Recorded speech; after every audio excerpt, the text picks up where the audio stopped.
How's it going, everybody?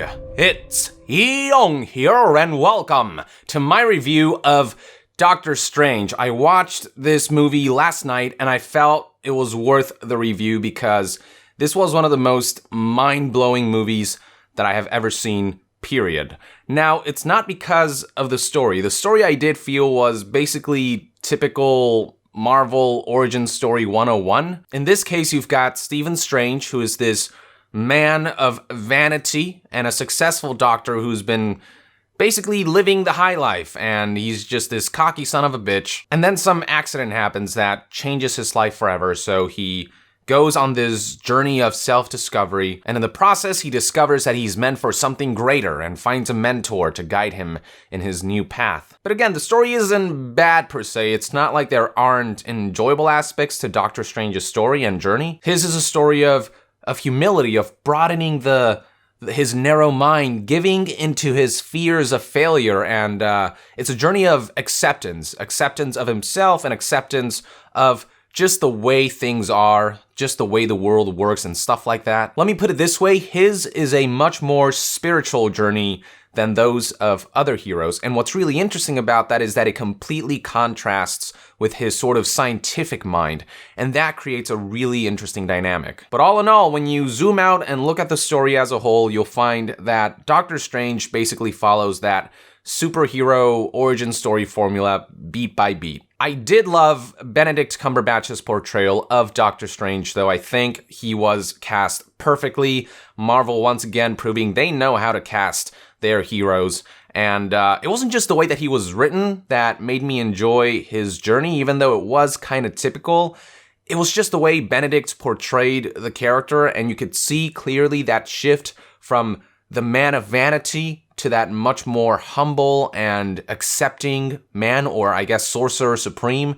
And there was this sort of natural shift. And even at the end, you can tell he's still the same guy. It's just sort of his worldview has been changed and he's better off for it. So just great job to Benedict for his awesome portrayal of the character. I also did enjoy Tilda Wilson's portrayal of the Ancient One. Now, I know there's some controversy around the fact that the Ancient One is supposed to be this old Asian dude, not a white woman. But, you know, whitewashing controversies aside, just based on what I saw on screen, I did very much enjoy what Tilda Wilson brought to the character. Anytime she was on screen, she had this imposing way about her. She felt like a master of the mystic arts. She felt like she deserved the name of the Ancient One, and I thought she was just this great mentor figure to Doctor Strange. Her dynamic with the character was really good. It's one of the things that I enjoyed most about the movie, actually. And just any time I see her fight is just utterly awesome. But we'll get to the fighting and the visuals and all that later. And then there are some of the other side characters like Carl Mordo and Wong.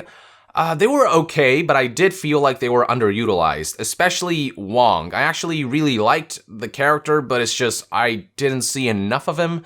Hopefully, he will appear in the sequel and they give him a lot more material to work with, because I feel like there's a lot of potential for his dynamic with Doctor Strange. They have a lot of fun little exchanges, but I just wanted to see more of him. As far as Baron Mordo goes, they do hint at more of his character arc for future films. That's all I'll say about that. But in the movie itself, we did see him more than Wong, but still, I felt like they could have maybe worked him into things a little more, but he was fine. Like both characters are good. They're fine. You'll enjoy the fact that they're there. Now, my biggest complaint of the whole movie is the villain, and that's unfortunate because I love Mads Mikkelsen, and in fact, I think he did a great job of portraying the character. I think anytime Mads Mikkelsen is on screen, you just can't help but be compelled by this man. He's just the way, his demeanor, something about him just keeps your eyes drawn to him.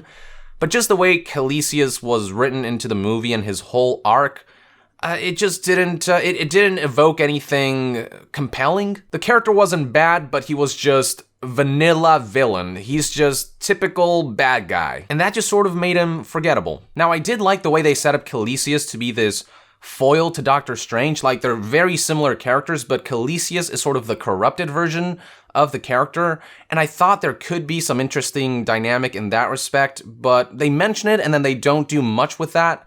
So overall, with all said and done, Calicius just felt like he was your typical bad guy, and they threw him in there just to give Doctor Strange something to fight. Alright, so with the story and characters out of the way, let's talk about those freaking visuals. Holy fucking shit, guys. That movie blew my mind in 20 different ways with its incredible visual effects. The only way I could summarize this is if Inception took LSD, shrooms, and fucking steroids all at once, you'd get Doctor Strange. I am telling you, there's just no shortage of jaw-dropping, eye-candy visuals. It is just, man, it's so incredible. Every battle is this kaleidoscopic explosion of reality-shifting madness. You'll see things like gravity seamlessly shifting in all sorts of direction. You will see architectures transforming and coming to life into these beautiful shapes. And the greatest part about all this is that it doesn't feel like they just randomly spit out these visuals. It feels like so much thought was put into how these visuals would tie with the choreography and the fight scenes. And so everything just comes together so seamlessly. Everything feels like it's a part of a whole. It doesn't feel like random shit thrown at you. Let me put it this way. This is organized chaos turned into visual art.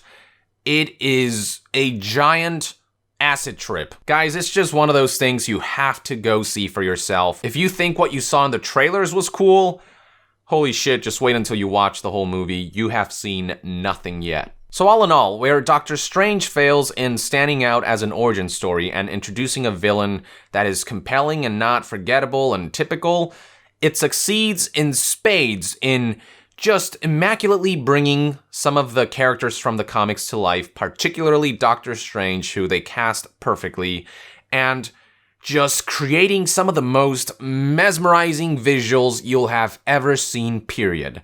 I am telling you, if Doctor Strange doesn't win any awards for visuals, I'm gonna be pissed, because the visuals alone, this organized chaos, makes it worth alone to see the movie. It alone makes it worth the price of admission. So in some ways, this is one of the most typical Marvel movies I've ever seen, but in others, it's one of the most unique and mind-blowing. And the unique and mind-blowing vastly outshines the typical. So there you have it, folks, my review of Doctor Strange. Thank you for tuning in.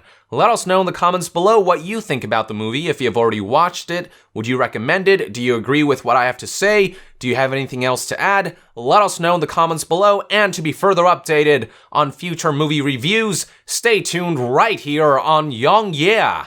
I'll see you guys next time. Young out.